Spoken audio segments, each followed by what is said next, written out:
on YouTube, and now we're gonna go on Instagram. We're already live on everything else, so we're golden. Okay.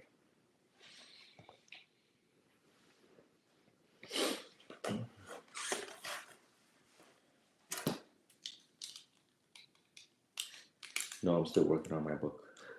We'll talk about that shortly. Okay, all right. So, good morning to all of you. Namo tassa bhagavato arahato sama sambuddhassa. Namo buddhaya, namo dhammaya, namo sanghaya.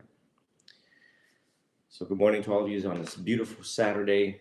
Watching me live is becoming a rarity nowadays with all the competing priorities that's going on. I just took off my hoodie. I wanted to show everyone my hoodie this morning. This is what I wake up to and with, and just remains that way until I get here and then put my robes on. But this is Arahant, right? So my cousin and I just recently watched the movie Conclave. It's about the Pope dead. You know, he died, and then the cardinals, they have to now find the next pope. So and then there's politics and drama inside of the Vatican, according to the movie, of course. But of course, the cardinals, they have that big cross that they wear every morning, you know. And even when they switch to all black, they still wear their cross and they tuck it into their little pocket. Well, we don't have a cross in Buddhism. And when I was having the T-shirt programs, you know, I only printed 3 of these: black one, a red one, and I think a white one. So I'm not an arahant. One who says he is not an arahant. But this keeps a person, their aspiration to become an arahant, you know, waking up. That's the first thing should be on people's minds, is the teachings of the Buddha and the teachings of the Buddha. Paying homage to the Blessed One, the Worthy One, the Fully Enlightened One. And everything you do in a day needs to be through the informed lens of the teachings, and not out of anger or comparing politics or start cussing in the car or some of the very aberrant things that people do nowadays. So I'm here, joyfully here. Saturdays, Sundays, usually my days off, but not recently. And you know, as we age every day, research tells us your body goes through dramatic change at 40 and 60. And I think mine's changing a little faster than everybody else. I'm starting to feel the effects of like 40 and 37. But I'm joyfully here because directly in front of me is former novice Jorge. And yeah, declare the lion's roar. I don't think any teachers ever declare a lion's roar, either under their program or within the context of Buddhism. But Jorge's the one that came back. You guys know the saying, the one that got away? Jorge's the one that came back. Well, there's a lot of them that's gotten away. It's because there's hundreds of students in this program, hundreds. And worldwide, thousands that dip in and dip out and, you know, like jumping in a pool, and then they realize, ooh, the Dhamma's it's not it for me. And so they take off and they come back. It's okay. Nothing beats realizing that I'm cultivating, I just want 5 ascetics like the Buddha. And at the current time, we have 3 so far. Well, actually, we do have 5. We have 2 very good novices, and then we have Bree, and then we have Christine, and then we have you. So technically, I have 5 already. And as I get older, the circle becomes smaller, and I love it. I love it because you can remember things about. I mean, it's no wonder why. Just look, I'm replicating what the Buddha did. If he had the first 5 and he stuck with them for quite a bit, and he paid attention to each one, you know, with thousands of other bhikkhus surrounding these 5 guys, and the Buddha really didn't mind those other bhikkhus. They were just sidebar. And many of them got killed. and many of them died. And the Buddha knew. Like there was one that stuck his nose where it should not belong in trying to get this woman to drop her lover, and all the monks were like, "You need to just let that go," and he just just keep on yapping. So the girl told the boyfriend, and the boyfriend says, "We're gonna kill him." And the girlfriend's like, "Okay." So the bhikkhu came back in an alley and got ambushed and got stabbed multiple times. When he got to the Buddha's ear, the Buddha's like, "Huh." It was just like, huh. Gen Zoomer in alpha language, meh, mehhhh, meh. So we're progressing through CBT again one last time, and I just really want to do this one last time, and it should be just it. That should be it. uh, Replicating CBT, it just takes so long, and clearly takes longer in this generation or this era now than back in my day. Sometimes I sit there and I scratch my head and I'm like, how come it was so fast for me and so slow for everybody else? Perhaps there was little dust in my eyes at the time, and now there is a lot of dust in other people's eyes, or karma. Less karma during my time and more karma in other people's time now. Because I went through that book in 2 weeks. In 2 weeks, a light bulb brighter than that one right there. And I was like, I can't believe they don't teach us in school. I was very enlightened after 2 weeks. Now it's taking us like 2 months to go through CBT, but that's okay. That's okay. I just, I think my desire causes suffering. My desire for us to move into the Dhamma, my ambitious mind wanting to move all you guys towards the Dhamma, because I wake up like you and you wake up like me. Whereas Dhamma is priority, and I am charged with the task of bringing you all towards enlightenment quickly. And so, every time when I call, and the phone calls take place twice a week nowadays, and I'm like, "How's CBT coming along?" And people are like, "I'm on chapter 4." I'm just like, it's dragging me, but it's okay. So that's why it's a good reminder to go back to it, and just do the exercises. Just do it. Just do it. Just do it. Do it. Just get it over with.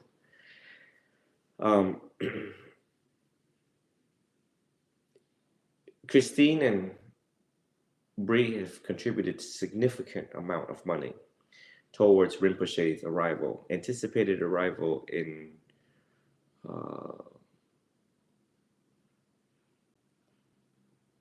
February. And oh, by the way, CBT is cognitive behavioral therapy. So, anyone who's interested in that. Rinpoche's arrival is in February, and so it just brings a smile to my face that it's the measurement of their confidence, unshakable faith and confidence in the monastic order. And the excitement. Yeah, we should be calm in Buddhism, but there's a lot of excitement for a 31-year-old man that was in the monastery for 20 years and was chosen. He's the chosen. He's one of the chosen.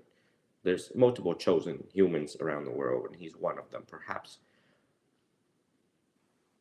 20, one of 20, if even, that has gone through, very careful eyeballs of who this child is and who this child could be. And just you hear the way how he explains the mind, and you realize his teacher wasn't wrong. So it takes a chosen to understand another chosen, and it takes one who is awakened to see other people that is awakened. Once again, I'm not an arahant.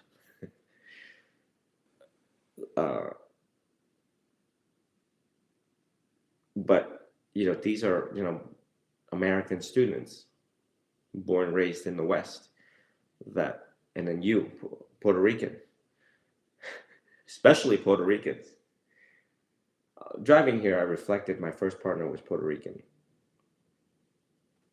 and uh, her mother was killed in front of the Pinellas Park Police Department. I reflect on Puerto Rico and Cuba and stuff that's going on down there, and just terrible karma. You look at the karma of Puerto Rico, like all the hurricanes hit it, right? Like every single year.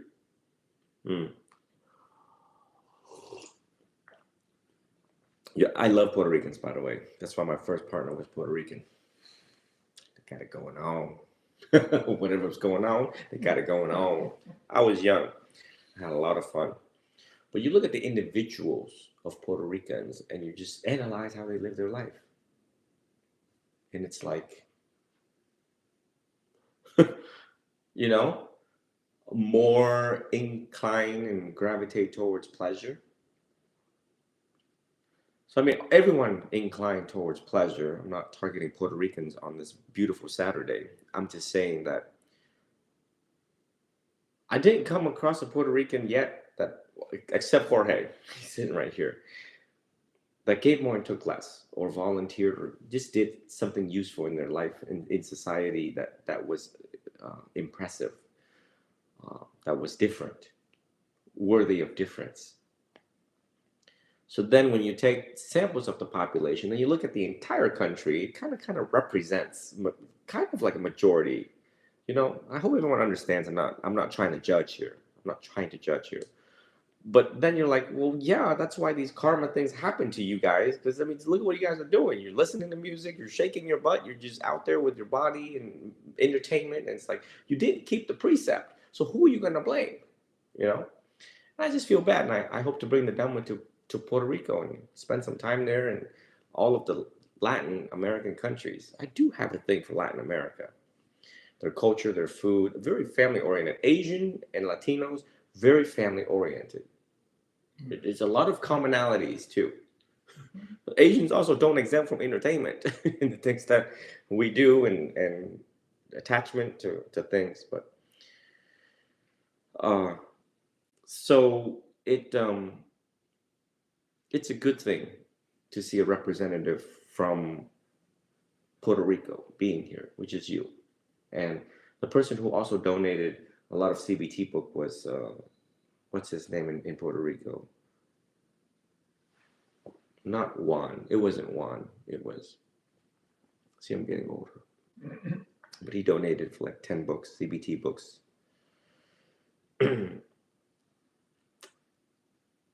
So moving along, we're here today, and Jorge's been listening to Yuta Tamil, going back to the basics.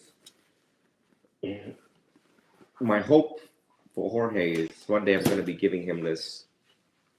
Number one, this is aluminum, so it's hurricane proof here in Florida. And the teacher wants to give the staff over to his first 5 disciples so that they have the materials that they need. This is called a cheat sheet. And I don't give this to them until they have proven that they have enough substance of the Dhamma, that they don't need this, but they need this to guide them effectively with the human at hand. But you're a rising star. Thank you.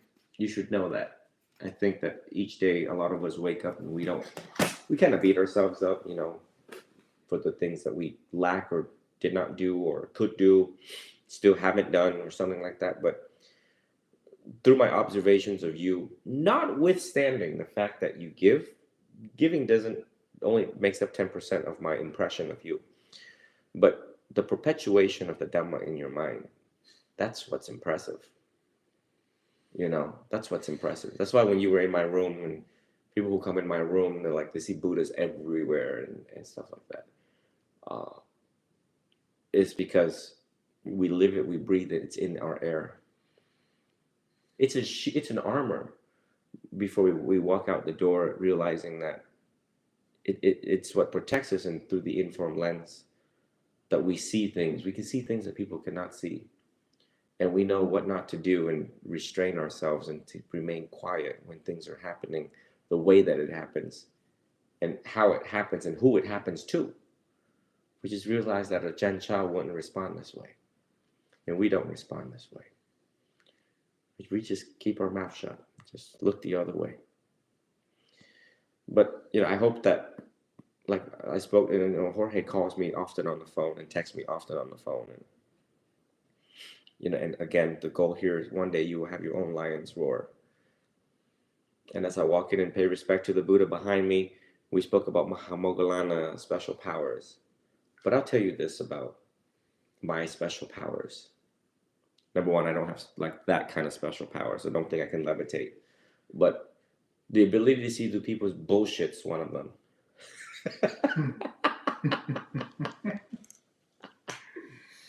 You know what I mean? Mm-hmm. Don't get taken in life.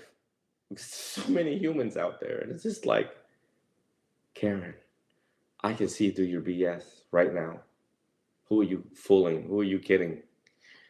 That's the first special power anyone should try to cultivate. We call that psychology. We also call that social work and engaging in it often and observing humans. Study them. Is it worth studying? Yeah. Are they annoying? Yeah. Are they beautiful at the same time? They are. But you just got to know how to see through them too. When they start yapping, you got to know how to organize information, evidence that they're throwing out, and realize that it's not going to age well. Mm-hmm. Or, wow, what book did you read? It could go left or it could go right. But into the clinical Dhamma aspect of it is really, the humans nowadays are very unique. They're lazy. They think they know it all. They're argumentative. They show prevalent signs of a fool versus the wise. And it is my hope that everyone guards themselves with the teachings, secure in the teachings, to know when to give advice and when not to give advice, and when to understand them, when to have compassion for them, and when to get away from them.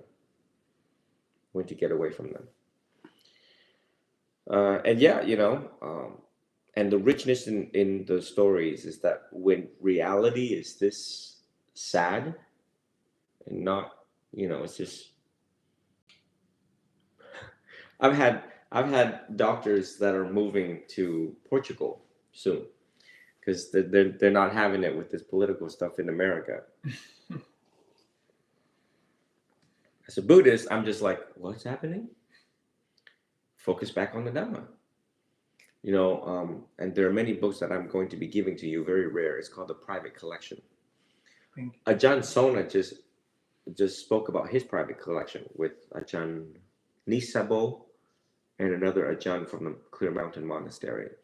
But I have a very expensive private collection on 2 rows in my room. And one of them is like, I think the 21 Arahants, so top disciples of the Buddha. Just imagine in your head the stories to be unfolded in that book, who they are, and you're becoming one of them. Well, look at the steps that we're taking. Look at the steps that you're taking. Where do you think you're going to head? And then you study, and then Ajahn Chah's teacher was Ajahn Mun, which I have a figurine of. Did you see it? No. I went to Thailand and dragged this figurine in the same cloth. It's plastic, but it's got his face. Even has little hair, and he's wearing this color, and they have the Sangati over it. It's so meticulous in detail, like this. And then I got Ajahn Mad, Sod, Sodh. He's the first Dhammakaya teacher. He's the one that, because of him, they created the Dhammakaya, which can house 50,000 monks in that one setting, and 1 million people at the Dhammakaya. I went there and gave a discourse, but I haven't published it, because if I publish that discourse, I'll be banned from Thailand. So just because I said some things that needed to be said, but I'm not sure the government's going to be happy. It's like, you need to just stay in your lane and just let us do our job. Okay. I've been known to do that.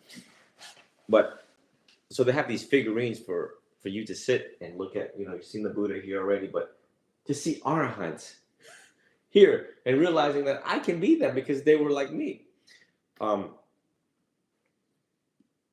And so when the world is like this with the politics, we focus on the teachings, the stories in the teachings, and just immerse yourself into the stories and live the life of an arahant. Live out the holy life in our minds, in our hearts, and in everyday encounters. Live out the holy life. Over and over again, you're going to see that in the life of the Buddha by Nyanamoli, or whatever that edition that we're on right now. Mm-hmm. Live out the holy life, the challenge of living that out. So I wanted to take next year to dive more into the books and to be with our 5. Out of the 5, the primary 3, and you're one of them. And the primary 3 will teach back to the other 2 novices as they're growing up and progressing. Some of the novices are in AP classes, and they're trying to kill them. The AP classes are trying to kill my novices because one of the novices had AP psychology, and the student was asking me about certain parts of the brain, and I'm like, they're trying to train you guys to be doctors in high school already? There were medical terminologies this long. And there were questions. I'm a medical interpreter. I still am. 19 years. And I'm like, what?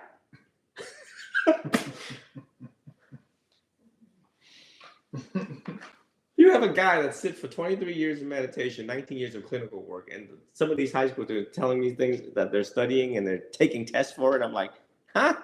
Let me Google that for a second. Maybe I'm getting dumb. Maybe I'm dumb. Hell. So they're very overwhelmed, and the one thing about them is I have to gauge not to put more stress on them.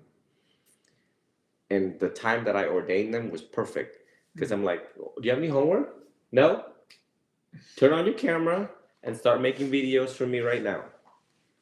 And I haven't even published it. There's so many videos I haven't even published yet, but I'll show some with you right now, Jorge, because I'm here for you and only you right now. And it was, I'm like, you need to make these videos right now because I knew that it was coming. I knew that. Oh, here's a fun about. You remember Stan, the real skeleton? Mm-hmm. Yeah. That's Stan. Now, Mr. Vaughn is now checking out Stan, which is a real skeleton. So he donated his body? For medical research. Uh-huh. You see his teeth? Yeah, that's our teeth when we die. He's lucky that they're still intact. Yeah, that's true. We ain't got no super glue in here. Okay. But he gives teachings and then along the way. Oops. You. This is gonna be me also. So death is around the corner, so now you have to be nice to each other. See? They make short clips like that because I realized that, we're number one TikTokers. We only got like 5 seconds to get the point. So you guys are going to be charged with that task, is to teaching back the novices what I'm teaching you. The oral transmission of the Dhamma. Exactly. We're replicating everything that the Buddha has done, except in modern day, which is really hard. Modern day with bills in your face and trying to transmit the teachings of the Buddha back to the younger ones. And you have to see how their mind is, when they can't keep eye contact and they're like, what's that again? And you're going to be like, hold on. Let me tell you about the khandhas, okay? Or you have to explain the khandhas to them in a way that they can understand, not how you understand, but how they understand. It's just no different than in the cheat sheet. That's what there's a cheat sheet. Because sometimes it's so difficult that you need a minute to really go back to the cheat sheet and be like, well, how can the cheat sheet help me with this youngling right here? There's the khandhas right there. Mm-hmm. The aggregates right there.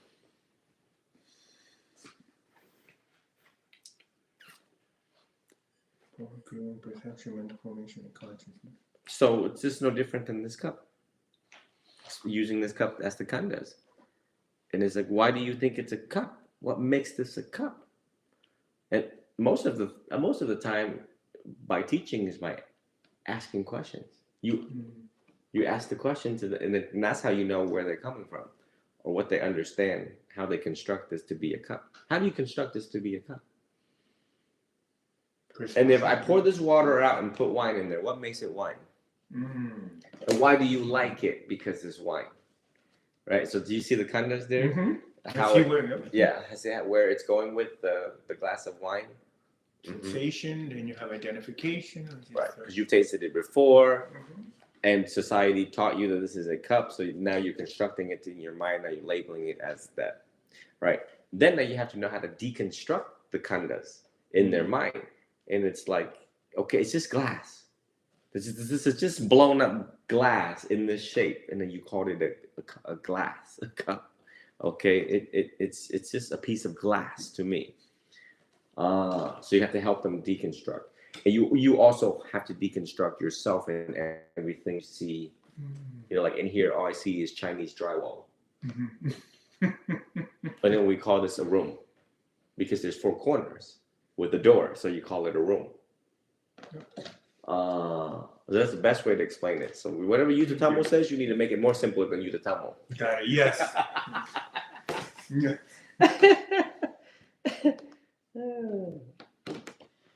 Okay. All right. So you have any questions based upon what you heard over the past couple of weeks? Past week actually, with Yuta Tamo's explanation. No, I think he was very clear. I mean, I'm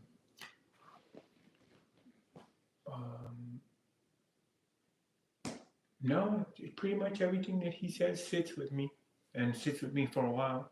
I started doing what you had suggested, which is writing down quotes from him, and I had written one down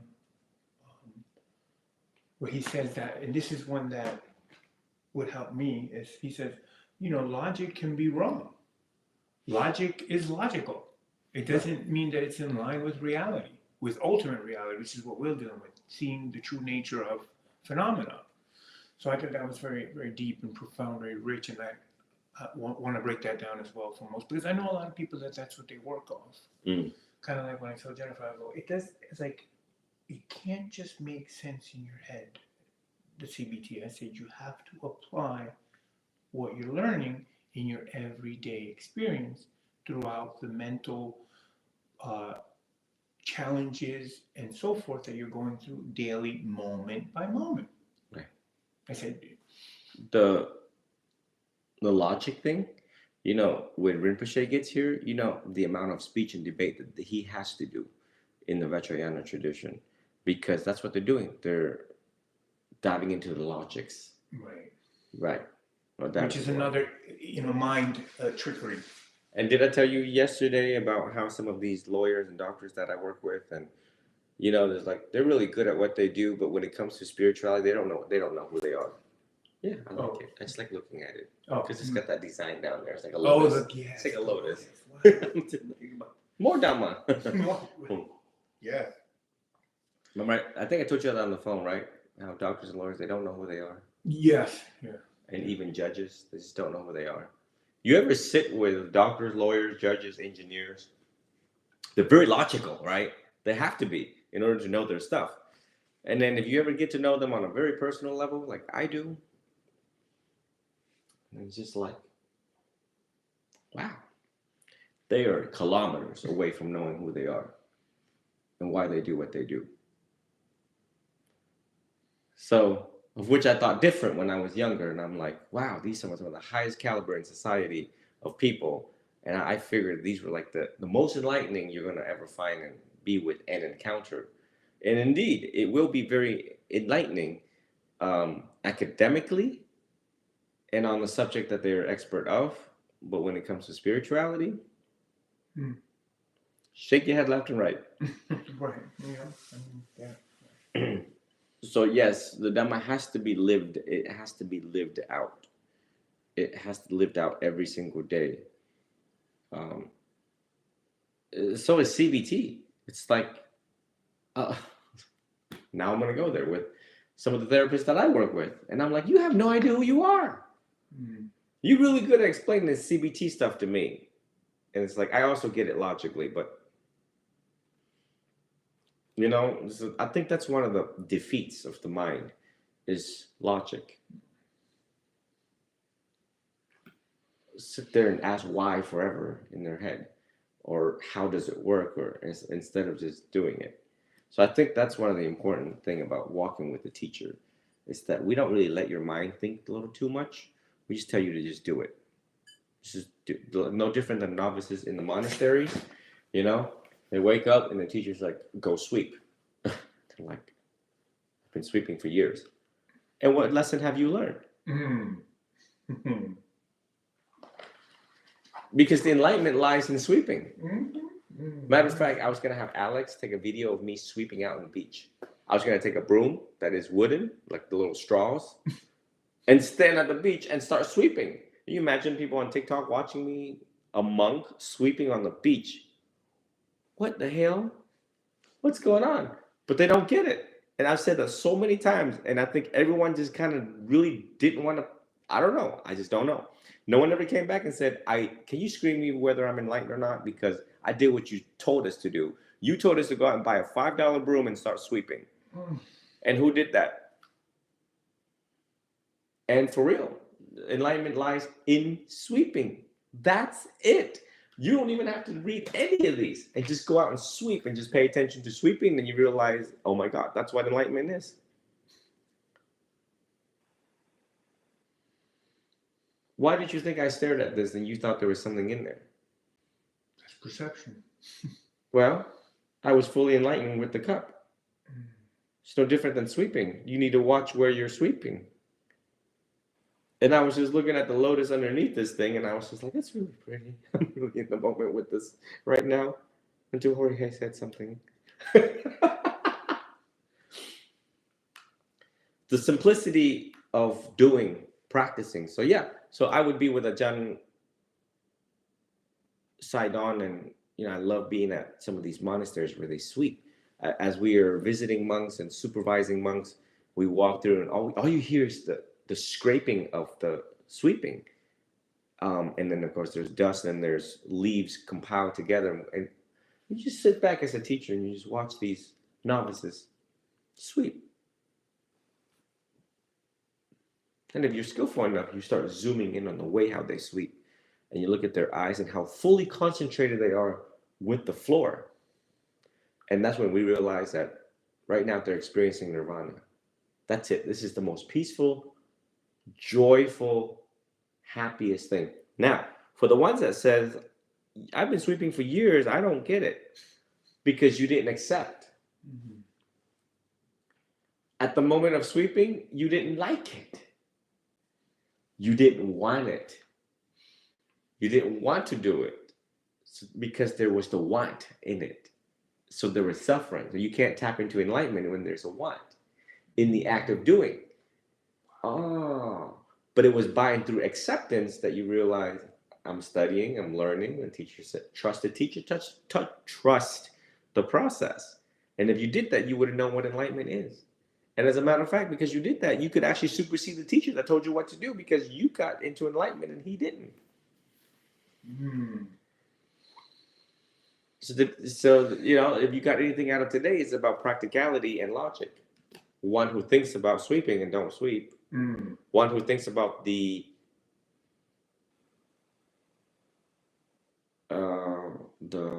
pain in the butt process of sweeping than just doing it.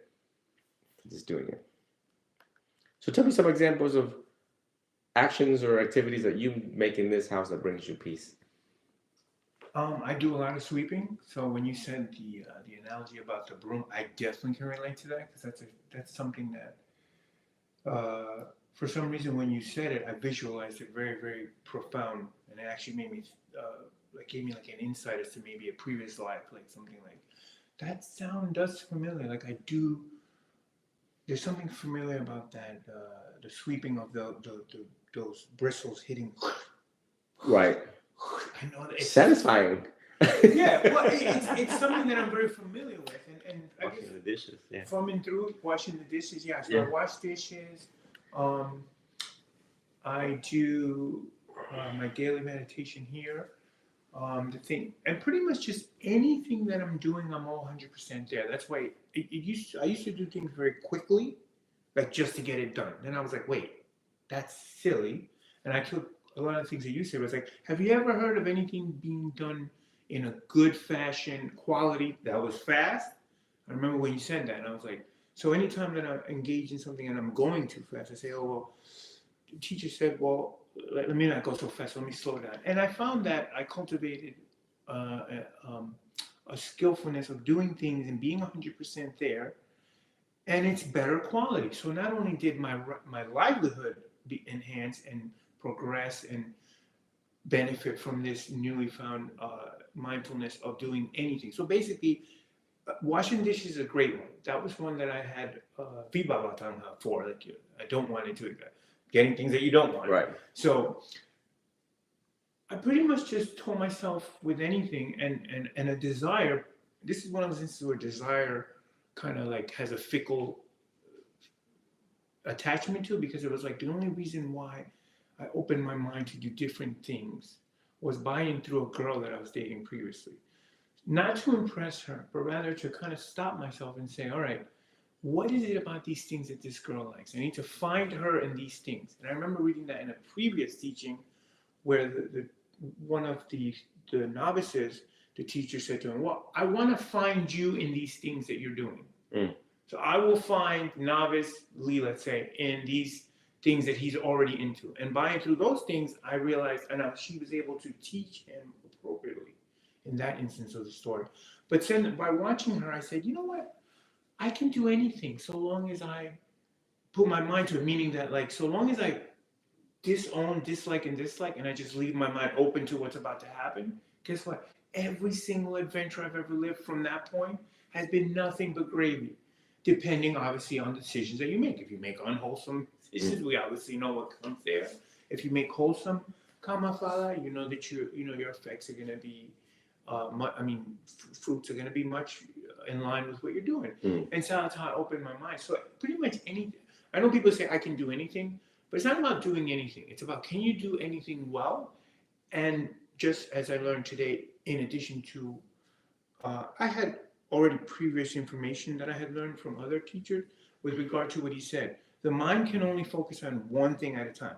The rapidity, the velocity which that can happen can seem that it's all at once, but it's not. Mm. And really, he mentioned how when you're in a conversation, how someone could be directly talking to you, you miss a few of the words, so you're not, or you might listen to the words, so you record them, but did you really get what they said? Like, did you really absorb what they're saying when you're doing active listening? Mm. So I realized that combining all those things leads to anything that you do when you're concentrated, when you're just there, right. Meaning that you're not physically there, but that you're like, okay, like for me, like cleaning. Cleaning is something that I'm very mindful of. I'm very good at it. As a matter of fact, it sustains my livelihood because I'm really detail oriented, and it helps in construction, it helps in everything that I do in carpentry, and it helps in even with Dhamma. I'm very detail oriented. I want to know certain things. It's not about logical, but it's like pay attention to the intricacies that are involved in how these things are connected. Right. It's no different when I'm dealing with cause and effect of my own actions. Right. With karma and with dealing with the teaching. So those are the things I like to do. So pretty much anything that I'm doing is going to be curated in a well way because I'm only focused on that. And that's why now it takes me a while to. Before I used to try to. I tell some of like Jennifer. I say, don't cram everything into one day. Give yourself time to do that one thing that you want to, like, for instance, I want to learn about, believe it or not, medical cannabis. I don't just want to go in there to get it. That's not what I'm going there. There's people that we know, highly paid PhDs, researchers, everybody and their mothers out there have a whole industry with a lot of money that's putting a lot of work and time, which is invaluable. We already know that. You can't get it back. Right. Into something for a sort of like, has to have a health benefit. So whereas before we got a mental part, I'm really looking for the overall. Like, what are these people that have studied so many years are doing? And so I have the books there. I still haven't got to them. I mean, like the little pamphlets. I want to read each section. Why haven't I gone through it? Because I need to devote my time. So I want one point of concentration on everything. So everything that I do has this. Okay, and then the great thing is that now you can use your imagination to visualize how you're going to execute all these things, not filled with desire, filled with okay, accomplishing a task, fulfilled with a good day's work, knowing that you gave back in a good way to your company by not running the clock, Right. knowing that you've helped others. So basically, my colleagues have a lighter work. And my always famous phrase when I'm at work is, "Oh, who didn't do X, Y, and Z?" Oh, it's not about pointing, but it's about, oh, you left to work for somebody else. Is that well founded Right. to leave work for someone else? When you Right. can say no. If by doing this, a lot of times my colleagues ask me, "Why did you do that?" I go, "Wouldn't it be nice if you walked into an area and it was this and this were done already?" Right. Because you've now alleviated, like, for instance, like in a hotel, I would clean the room even before the maid. Because wouldn't it be nice if the maid had one day that she didn't have to clean another room and she could now go home to her family? Or maybe have a time for herself, whether it be 30 minutes extra. Right. So it's just simple examples Good. of things, of how I apply what I'm learning. Good. Good. Good. There was a girl in Vietnam, when I went to see the most venerable Otamatara in the capital of Vietnam, and I didn't bring enough up and left. I needed another pair of robes. So I went and got another pair of robes. There was a torn in it. But the girl who invited me to stay, there was a group of them, like 6 of them. And there was a torn in the robe. And I was like, oh, there's Thailand robes for you. Always a tear in Thailand robes. But she sat there and she sewed it. She sewed it so mindfully and so slowly. She was literally in her own zone. When I glanced over, everyone was all talking except her. She was sewing. She sewed it so good you couldn't even see the seams. It's untraceable. Beautiful. It's untraceable. The one thing good about Buddhism, so we don't have to do anything fancy. We don't have to build a rocket to tap into enlightenment. It can be easy as sweeping, sewing, cleaning, and just enjoying in that moment. And then when you make that into a habit of everyday life, then you realize that, wow, contentment, happiness, and freedom lies just in these simple things, and not let the outside world intrude into your peace or affect your habit. The Buddhist habit. Wow. The Buddhist habit. Buddhist habit. Okay. Yes. And Yudhidhammo said, he also said something that was very interesting where he goes, liking is very dangerous. He goes, it's the same as disliking. He goes, liking something leads to attachment. Attachment leads you now to commit all type of unwholesome acts to get the thing that you like. And likewise the reverse. Unliking something leads to hatred. Hatred obviously leads one of the 3 roots of evil. So we all know where that ends up. And the quickest antidote to that, I mean, technically we do like a lot of things. Unconsciously. And consciously too. It's like, I like this chocolate. And the best way to bring that back is what this color represents, which is death. And arising and falling. The arising of this liking, and it's not going to last. Like a new car, you buy a new car and you realize, I like this new car. And you drive for like 5 days and you're like, oh, it's just a car. And what makes it a car? A bunch of these parts coming together in this steel box that is going to age and decay and not work, and the battery's going to die. So death reminds us not to be attached into anything. Death of a phone, death of an emotion, death of a perception. It is always death. So anytime we see color black or Buddhist spice colors, red, orange, death. And then that's why you're like, oh. So the key here is you can like it for a time. I like it for 5 seconds. And in 5 seconds, this chocolate's going to be gone in my tummy. I'm moving on. got it. Or anything else. It's like, I like this car. And in the next 30 seconds when I get out, I'm back to my own enlightenment. Nice car, by the way. Have a good day. Yeah, death was one of the ones that I... Because to say, but just to say that you can't have any likes or you shouldn't have any likes, then you would see the distastefulness of life, and there's no color in life. You know what I mean? There are, you should have likes, because likes makes you smile. But you just need to know how to stop yourself from getting past that line of I like it I really enjoy it. I want to be with it again. Which is, I saw in the Baba Chaka was one of them. The guy gave him the fruit. Right. Was that now Right. I want to possess it. I want to possess now it. I want to guard it, safeguard it. So now I'm going to create all type of. I want to control it. Yep. Right. Yeah. That's what Just think about how other people do that to other people. I like her. I want her. I want to control her. Then it gets all weird, and it's like, great. Well, by the way, Tom, you have an injunction for protection on the way. But I can see how I can. I mean, I suffered from that before. That one specifically. Very good. So today, Thank just you. wanted. Tomorrow, I like to be back here around like maybe 1 o'clock or so. I don't think I have anything going on, but today I have to meet with a psychologist on a medical case on a disability. It's a veteran that's got memory issues, and the psychologists have to assess them. So I have to be there to help the guy. It's funny. He's married to a Vietnamese girl, and the Vietnamese girl doesn't know what's going on. So I'm there observing this to report back to the Vietnamese wife about what's going on. How's your mom? Interpreter. She's good. She's good. She's getting a lot of jokes from me, like, "Are you ready to play football?" And she's got the stent put into her heart. She hid that fact from all of us, and I'm like, "That's a big deal. You could have died." And she's like, "Yeah." And I was like, "Okay." So I go in there and I play with her. I'm like, "Are you afraid of death?" I start asking her a Buddhist son, right? A Buddhist son goes in and like, "Are you afraid of death? Do you have any attachment? Are you ready to achieve arahant? Yeah? Are you gonna let go of your diamonds? Yes or no?" She's healing. She's doing good.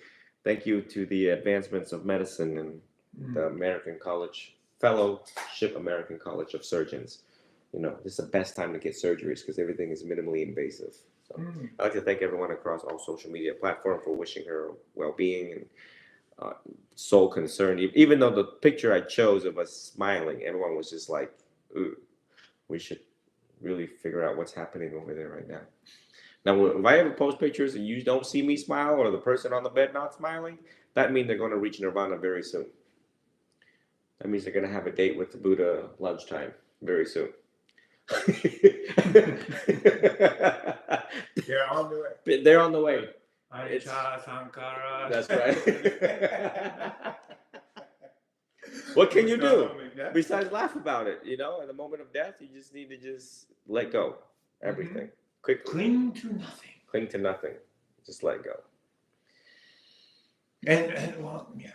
I was thinking about how that's where mindfulness is very important because that moment is the last breath out. So, and if you're like a wonderful Lord in this living your life according to that you can lay down and die this way in the Parinibbana, I think this is a great symbolism that he left us with. Like, hey guys. I'm clocking out. Yeah. So we'll see you later. Yeah. Strive on mindfully. Right. Those were his last words. Strive on mindfully. Yeah. Yeah. It's a beautiful symbolism that keeps me. And death is actually one of the ones that I used to. It was kind of like the looking through the curtain because I said, "Wait a second. If we die." Oh, by the way, we need to have a backup plan. If Rinpoche does not come, if he does not come, we need to get a casket. And all y'all are gonna go into you, Bree, and Christine. Everyone's gonna go into the casket. Oh. And we're gonna replicate a funeral. So that way, this is one of the most like potent, quick, fast enlightenment teachings. Because I already did that. Everything that I'm teaching to you guys, I've already done it. Have you seen my funeral pictures? Not the pictures, but I went to women. I look beautiful. Really? Wow. In the coffin with my Sangati. Wow.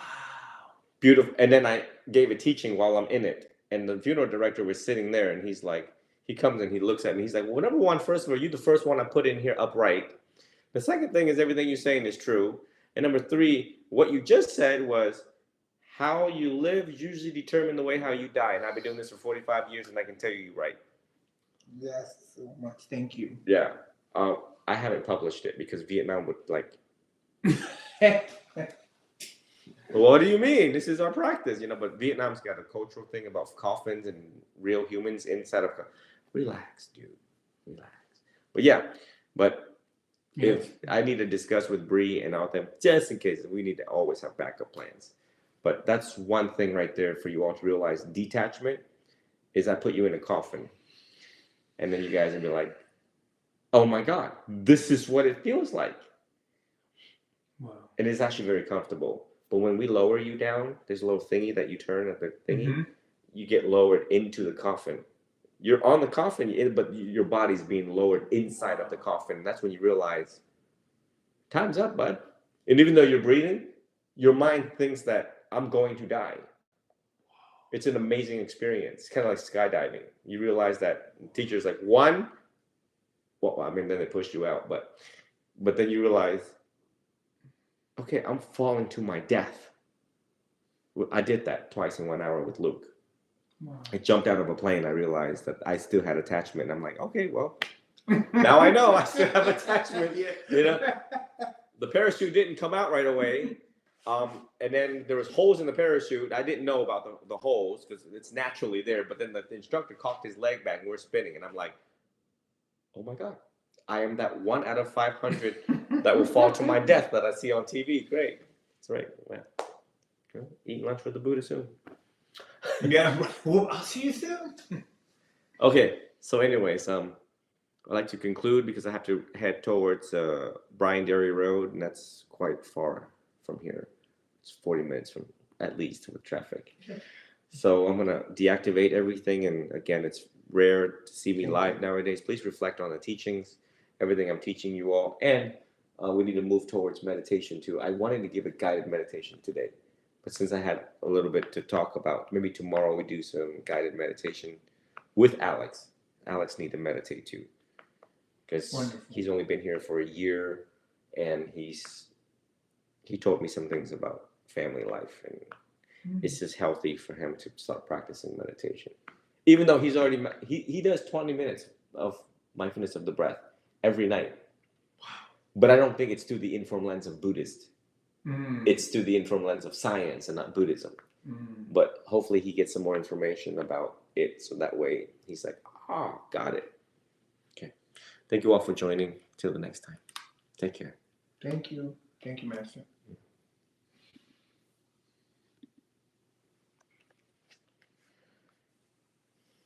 Yeah, I'll send you some of these novices videos.